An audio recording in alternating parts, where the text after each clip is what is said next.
है देखो, मैं नीर भरी दुख की बदली, मैं नीर भरी दुख की बदली का ये क्या है, शब्दार्थ है, या इसको शब्द निधि भी इसमें कहा गया है। देखो नीर, नीर माने क्या होता है, जल। नीर माने क्या होता है, जल। नीर माने जल, नीर माने क्या होता है, जल। यहाँ पर जल किसके सेंस में है, आंसू के सेंस में, यानी आँखों के जो आंसू होते हैं उनको जल कहा गया है। किनको जल कहा गया है, आँखों के जो आंसू होते हैं उनको कहा गया है। उसके बाद है बदली, क्या है, बदली।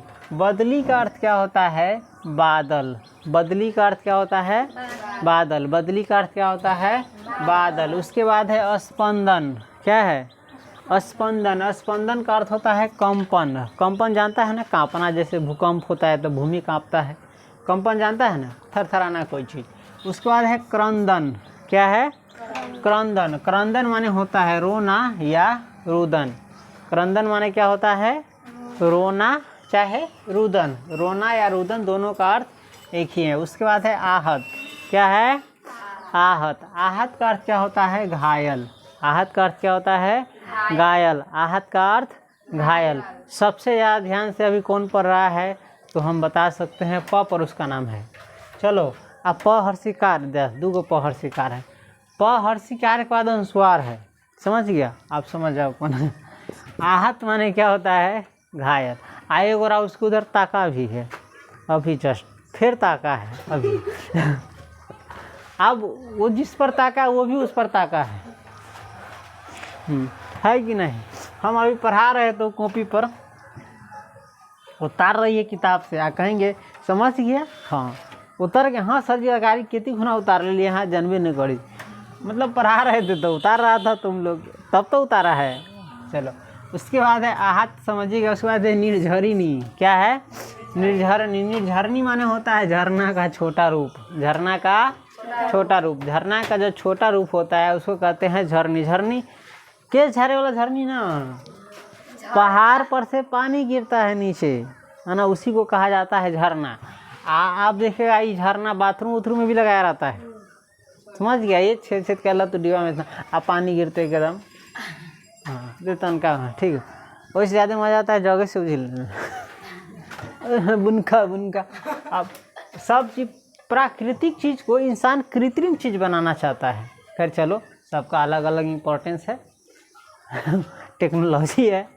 चलो एगो वीडियो देखा होगा, पानी में पानी लटका देता है गरीब बच्चा, अब झाड़ू नीचे से भूख देता है, और झरना जैसे पानी पूरा देह पर गिरता है, उसी में खुश रहने के लिए कोई चीज़ की जरूरत नहीं है, किसी में इंसान खुश रहता है।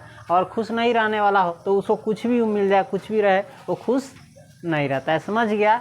तो निर्झरिणी माने क्या होता है, झरना का छोटा रूप। उसके बाद है स्वप्न पराग, क्या है, स्वप्न पराग। स्वप्न पराग का अर्थ होता है स्वप्न रूपी पुष्प की धूली, यानी सपना जैसा फूल की धूली। उसके बाद है दुकुल, क्या है, दुकुल। दुकुल का अर्थ होता है दुपट्टा। दुकुल का अर्थ दुपट्टा, जिसको स्कार्फ भी कहते होगे, अब स्कार्फ बोलने लगा, उसको दुपट्टा कहा जाता है। उसके बाद है मलय बयार। कौन बयार, मलय बयार कहते हैं दक्षिणी पवन को।